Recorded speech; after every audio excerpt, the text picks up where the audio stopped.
Everyone, DJ Short here with Eric Samulski. We're back for our weekly live fantasy baseball Q&A right here on the NBC Sports YouTube channel. Coming out of Memorial Day weekend, maybe you're catching up on some stuff, getting back into the office today. But I don't think you missed the Ronald Acuna Jr. news. No, probably not. No, huge bummer. Now he's torn the ACL in both of his knees.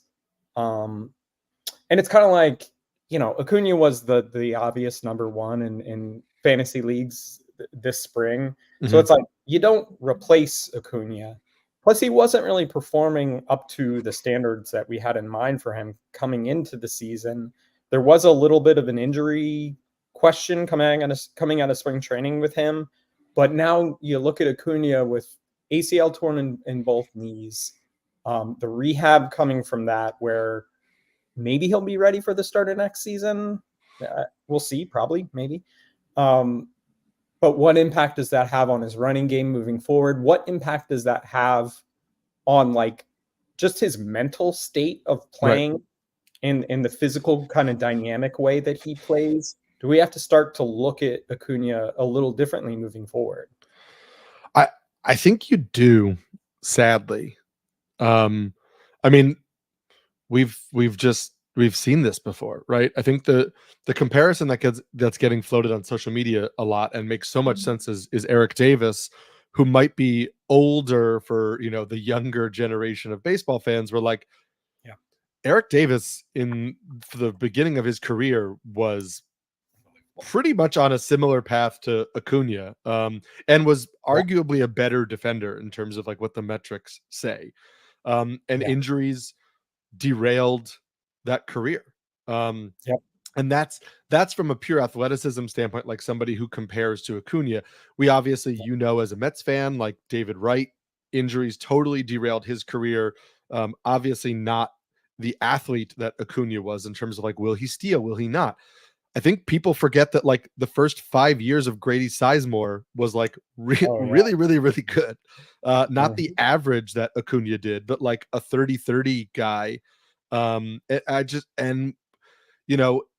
didn't expect him to run as much as he did last year, and he stole 70 plus bases. So he could certainly do it again. But you now have ACL tears of both knees. You've had other knee injuries like meniscus injuries. You've had back injuries. You've had if he comes back, there might just be hey, I want to stay healthy for a longer period of time, and I need to play the game a little differently in order to do that. So if I'm in a keeper or a dynasty league, I kind of think now might be the time to see what people are willing to give you for Acuna. Not that you have to trade him, because I think he could still be a very good hitter for a long time. But it's just if somebody is willing to give you a Ronald Acuna level price, maybe you take it. Yeah. Last year is sadly, it was maybe going to be an outlier anyway, but now it's that shooting star type of season that we may not see. I don't think we're going to see it from Acuna again. We'll probably see it from someone else again at some point. But I'm glad you mentioned Eric Davis. And if you were too young to watch him play, there's a lot of highlights on YouTube of just his crazy, offense and defense and stealing bases. Some of his numbers are just crazy. And I was too young to play fantasy baseball in his heyday. But some of his numbers are so nuts. 1986, he had 27 homers with 80 stolen bases in 132 games. 1987, 37 homers, 100 RBIs, 50 stolen bases, 120 runs scored. Just crazy stuff. But yeah, he's a treat to watch. Go back and go on YouTube and check it out, because watch some videos. Yeah, freak. He's a freak. So kind of like I was saying, you don't replace a Ronald Acuna Jr. So we know that, but I do think there is a way to kind of pass the baton over the course of the season to get kind of a reasonable facsimile type production, where maybe you do ride the hot hand a little bit and just try to make it through the rest of the way. And we should start with maybe a player who's not as dynamic, but a player on the Braves itself, Adam Duvall, he's going to be the primary replacement for now in the Braves outfield. We know what Duvall can do from a power perspective. Jared Kelenic is going to be the primary left fielder. I think the Braves will be fine. I think the Phillies are, at this point, maybe a little more well-rounded. Of course, Spencer Strider is out for the year as well. But I think we see the Braves make a trade at some point for another outfielder. But fantasy-wise, like, who are you looking at as, like, someone who's pretty widely available that makes sense, at least in this, as a stopgap option for the next month or so that you're looking at? Yeah, I think the first thing you consider is, something Scott Pianowski and I talked about on the podcast. I forget what injury it was that prompted it, but it's the idea of, like, you're not replacing everything that you're getting from Acuna. So you're looking at, like, okay, what is the category where I need the most help? And can I replace Acuna's homers? Can I replace Acuna's steals? And you look at it that way of saying, okay, I'm not getting everything from him, but I'll get, something that fills my biggest need. Let's be competitive. Right. Exactly.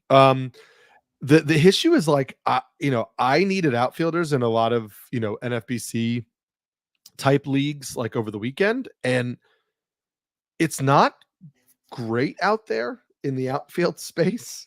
Like, I like Alec Burleson. He's outfield eligible in a lot of formats.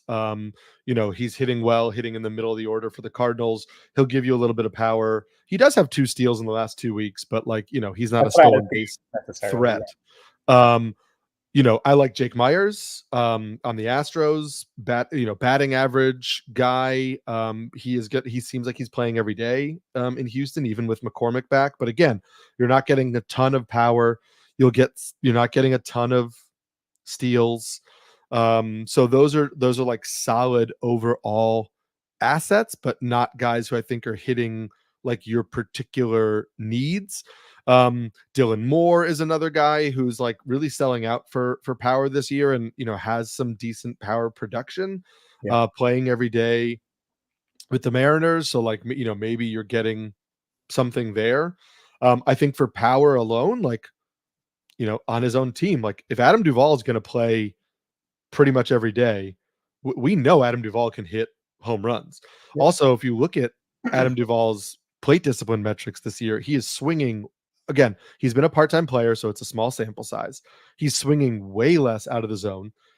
His contact rate is the highest it's ever been. His zone contact rate is almost like 92%, which is ridiculous.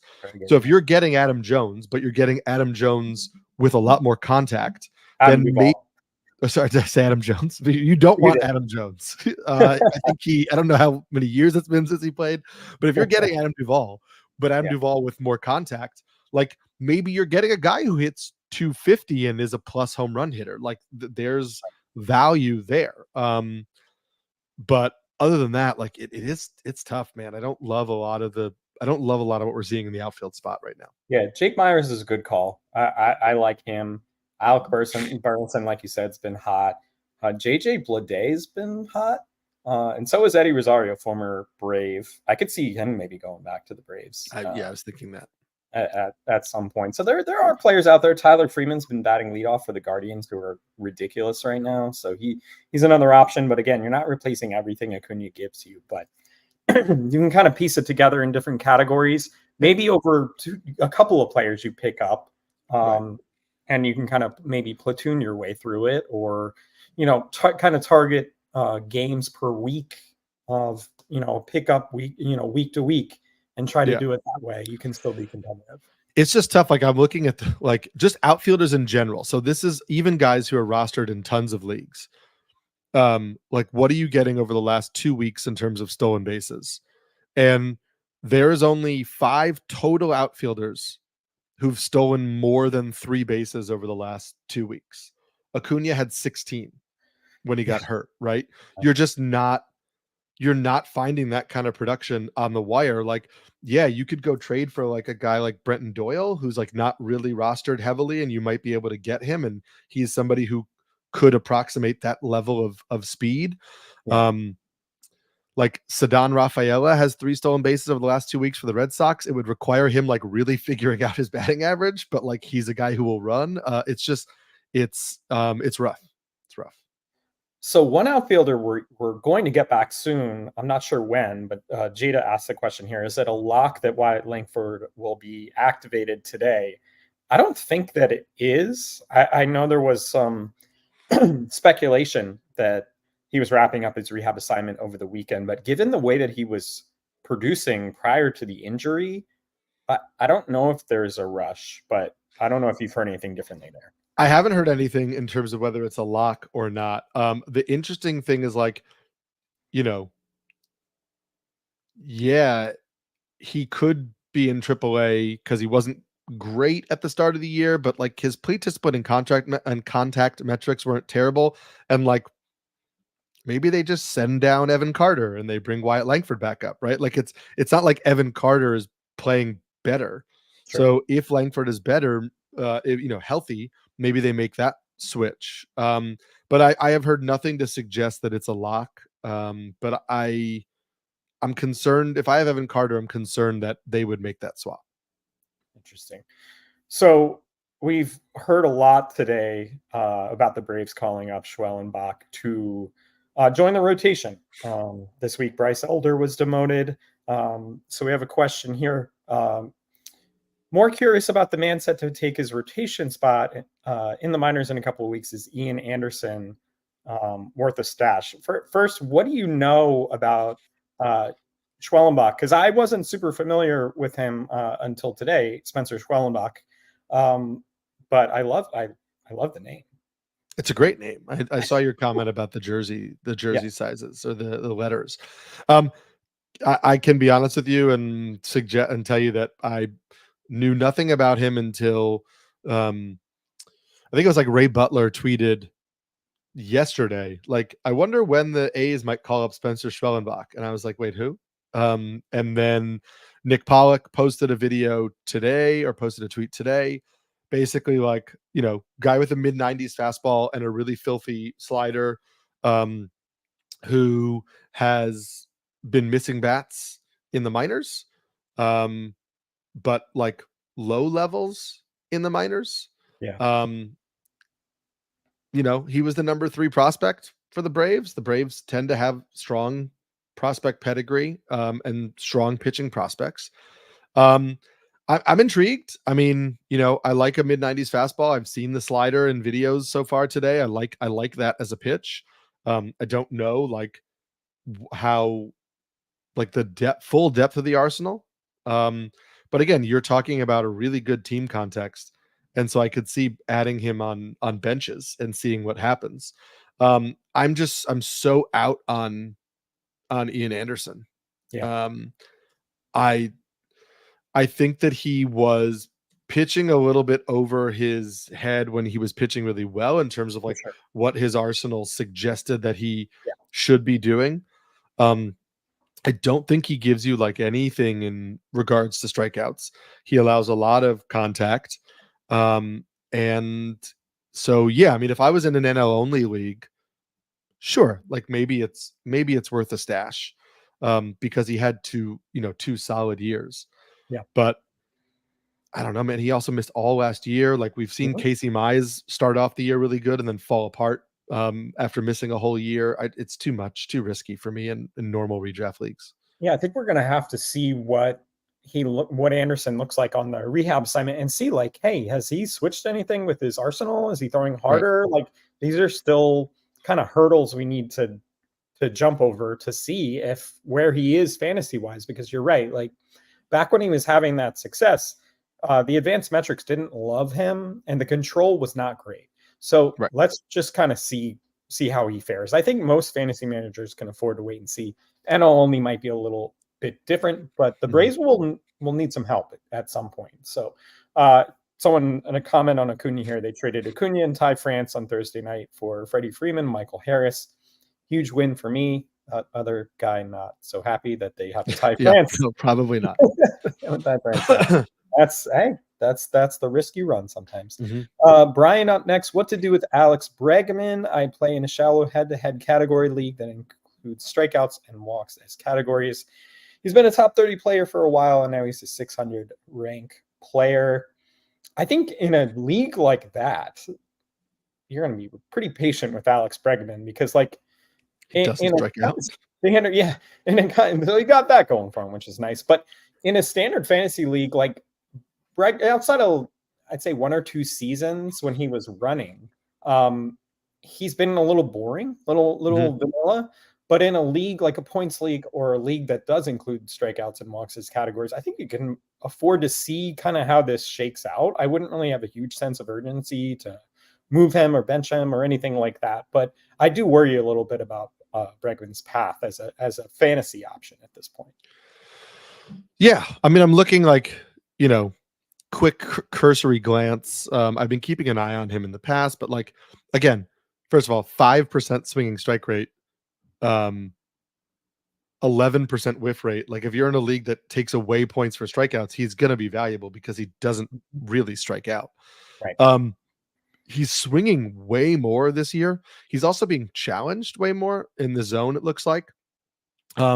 He has a 21.9% pop-up rate.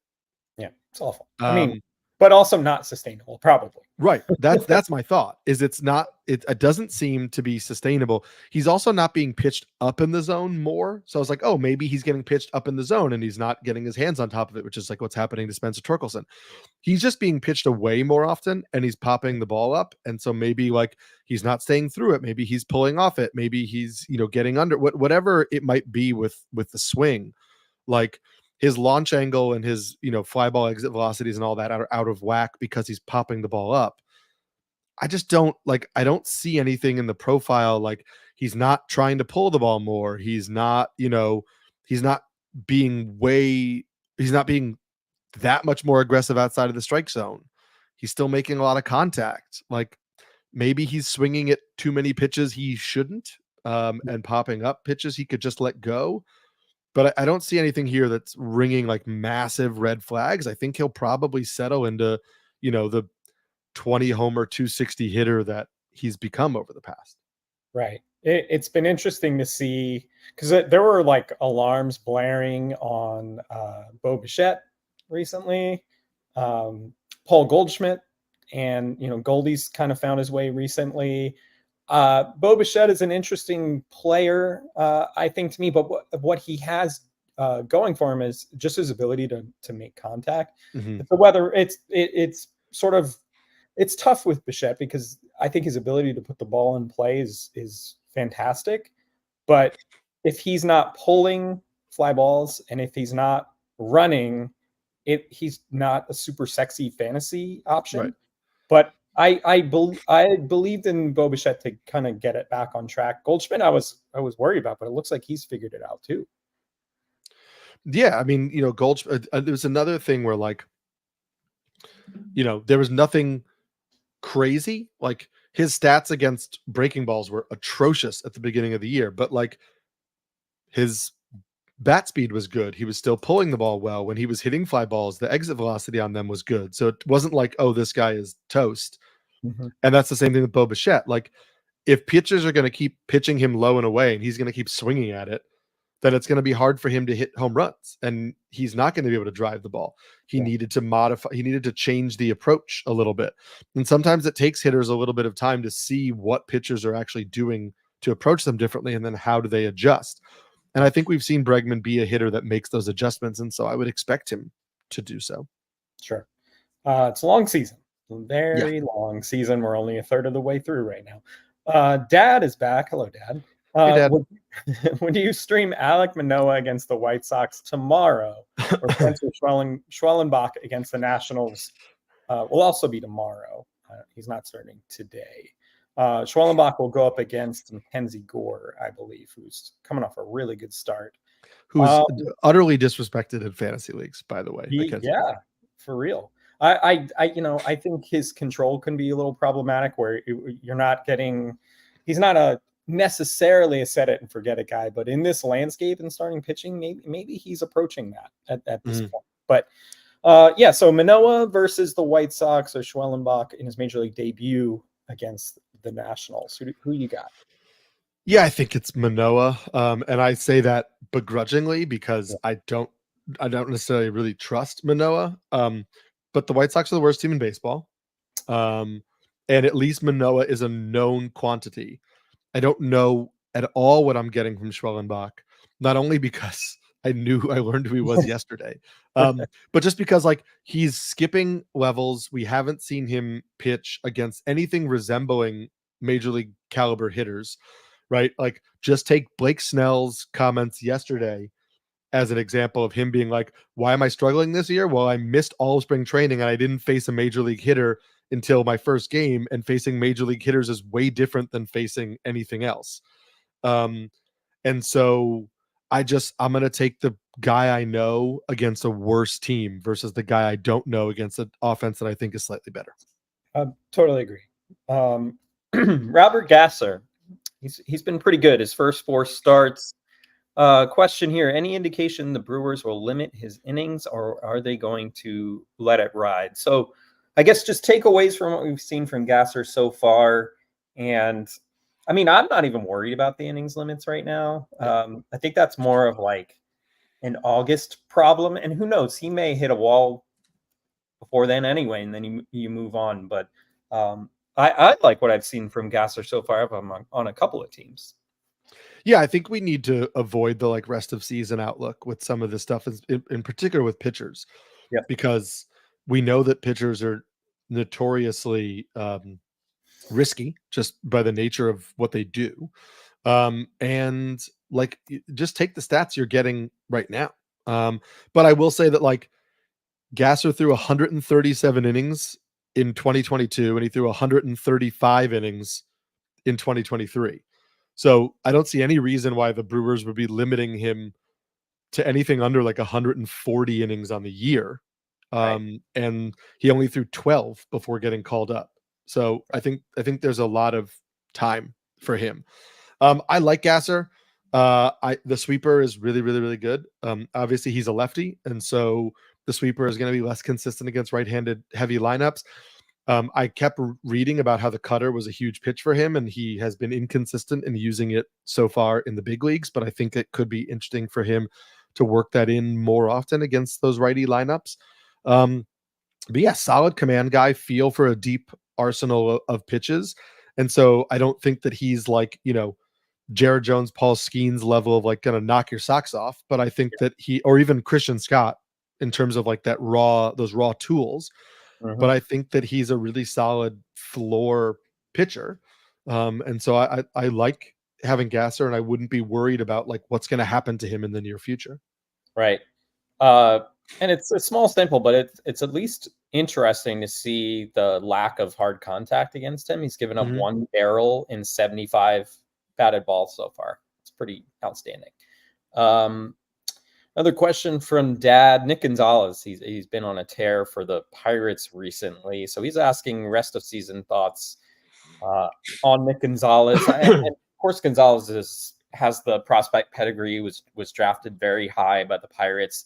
I never really loved the fantasy profile though, as it came through the minors, but is red hot right now, so it makes sense that he's gaining some traction and attention in fantasy leagues. Shallow leagues, I'm out, but what do you think in kind of the 12 team and in higher type formats? Yeah, I'm with you in terms of like what my general thoughts were on him. I will say that there have been some interesting changes at AAA even before coming up and doing what he did.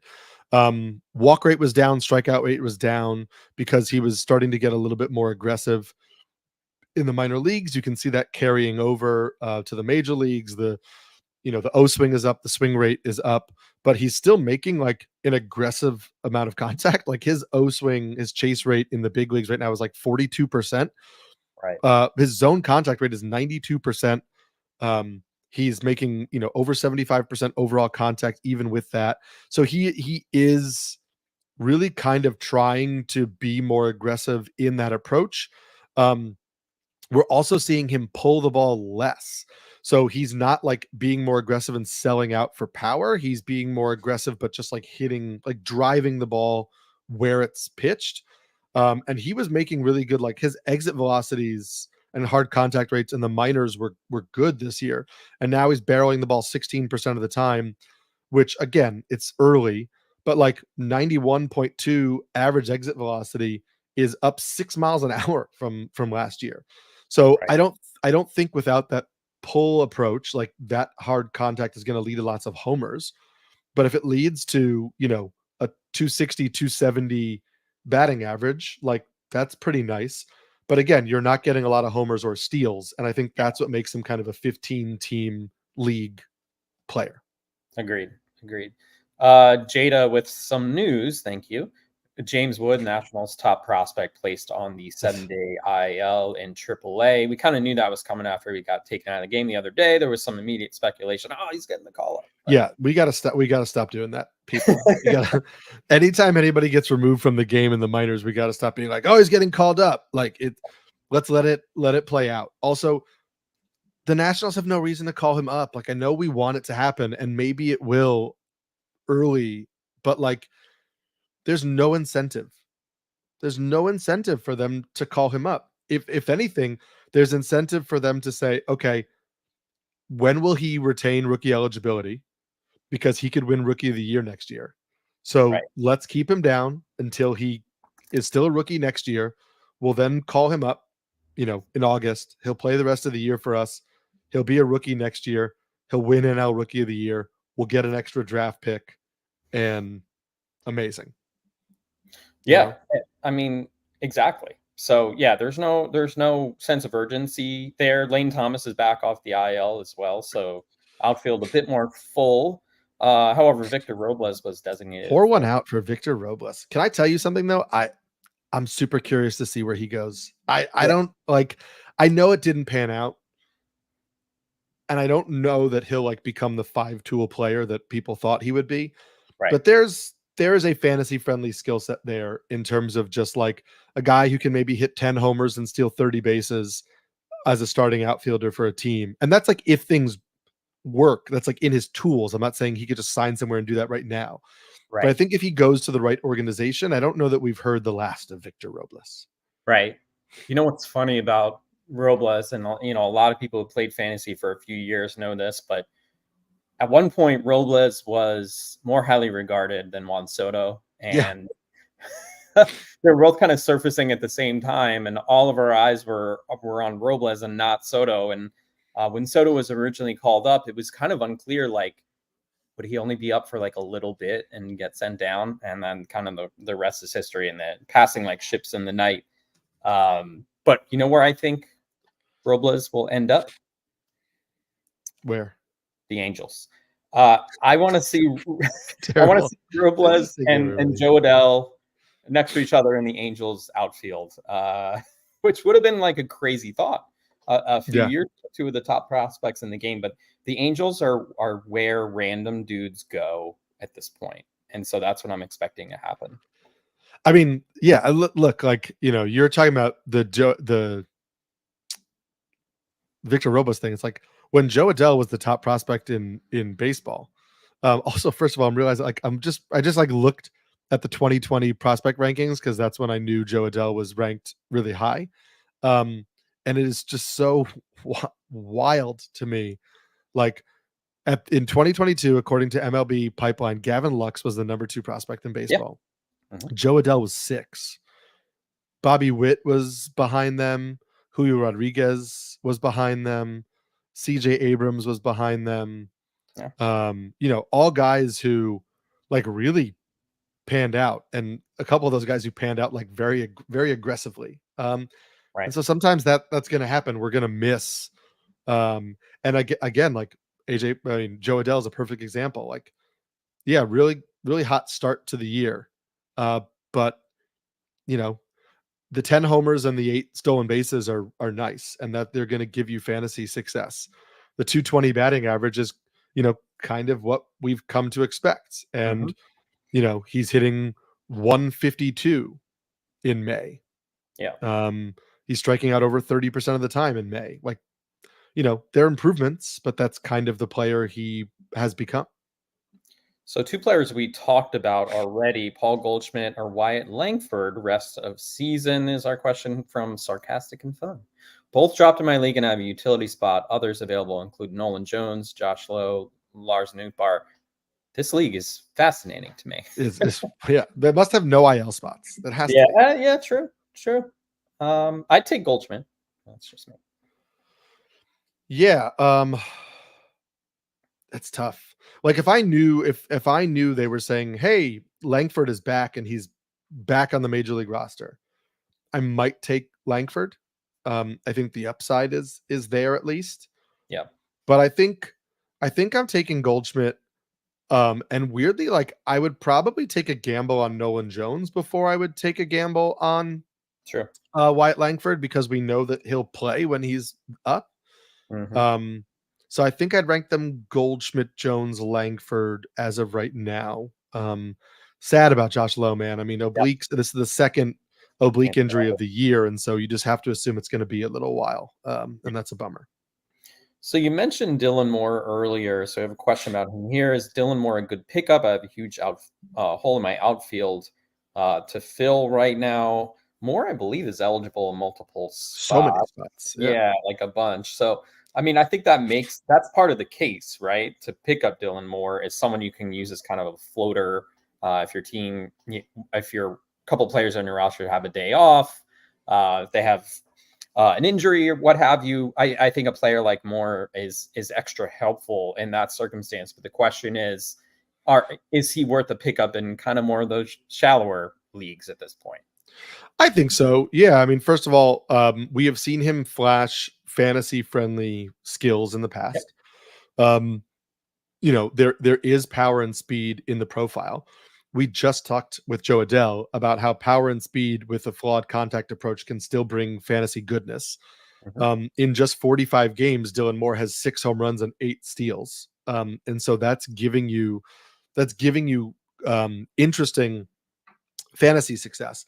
However, I also see approach changes here that are interesting to me in the way that, like, again, similar to Joe Adele, I don't know that we're going to see like a full-on breakout, but we might see an improvement.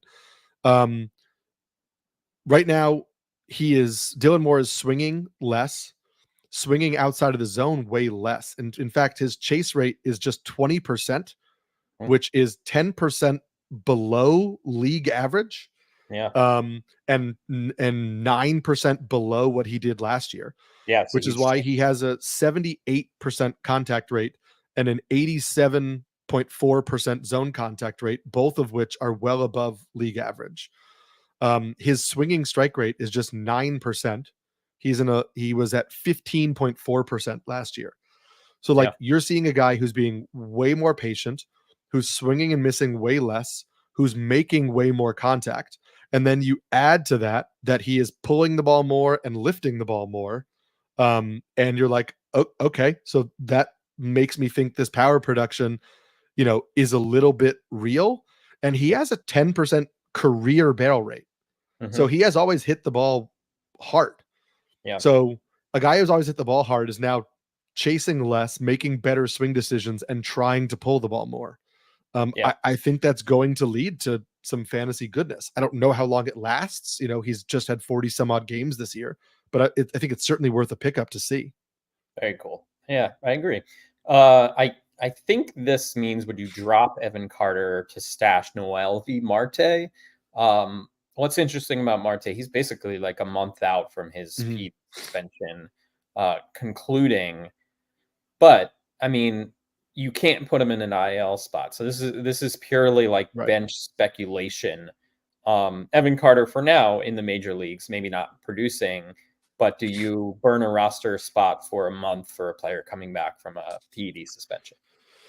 I think it's league dependent, right? And like, how deep is your bench? I'm not inclined to do that, because also remember that it's not like Marte is getting, minor league reps in right now and seeing live pitching. So he's going to come back off suspension, and it's not like he's going to hit the ground running. I think we have to assume that there's going to be some ramp up. There's going to be some rust. There's going to be some adjustment period as well. He's a young player anyway. Yeah. Right. So you might be looking at, let's say he comes back in a month, you might be looking at 6 weeks, 7 weeks before you're getting like really good production from Marte, or production that you feel comfortable having in your lineup.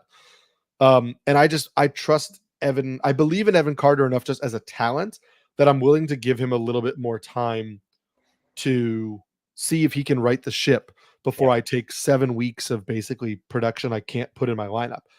If they activate Wyatt Langford and move Evan Carter to the minors, it makes it a little bit easier for you, obviously. Right. So another question from Dad. DJ LeMahieu is expected to return soon. Obviously, we're not expecting another batting title, but should we at least expect decent counting stats rest of season? I'll be interested to see where LeMahieu settles in the lineup here, because what we've been used to with LeMahieu is being at the top of the Yankees lineup, but they seem to be pretty settled and in good shape there. So is at this point, is he more like a lower third of the order hitter? Like, where is he going to be? Because I think the volume is what makes LeMahieu interesting to me in that lineup, in that stadium. Yeah, I don't see any reason why they would take Volpe out of the top spot.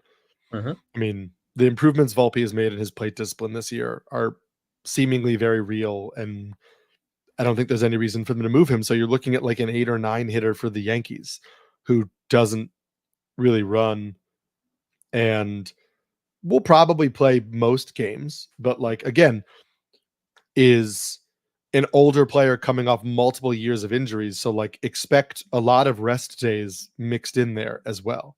Right. So if I'm in an AL only league, I'll gamble on LeMahieu. I don't even know that like I'm running to pick him up in a 15-team league. For example, like if you need a third baseman in a 15-team league, I may prefer picking up Kevin Newman, who's like playing every day for the Diamondbacks and playing pretty well right now, over somebody like LeMahieu. It's just like, I'd put a cursory $1 bid and see what happens. Right. So this is an interesting question here. How do you rank Freeman, which I believe means Tyler Freeman, Ian Happ, Adam Duvall, George Springer, rest of season? For me, I think I'd go Happ, Springer, Duvall, Freeman. What do you think? That's how I have it too.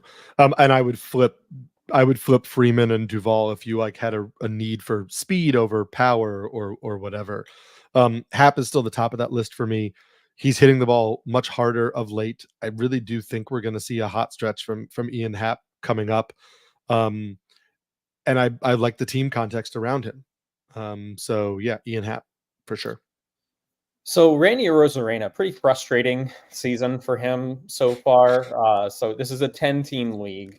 What to do with Arozarena? Drop and add Alex Verdugo? Or would anyone consider taking Arozarena on a trade? I think someone would take a chance on Arozarena in a trade. So I don't know if I would drop him, but it's hard sometimes because it's easy to say to trade someone, but like if your league isn't super active in that way, like you may not get what you're hoping for. Right. And Verdugo's fine. He's nothing flashy in a fantasy league. I don't know. I think I'd almost wait on Arozarena, but that's me. I think eventually the back of the baseball card stats will start. The cream will rise to the top, as they say.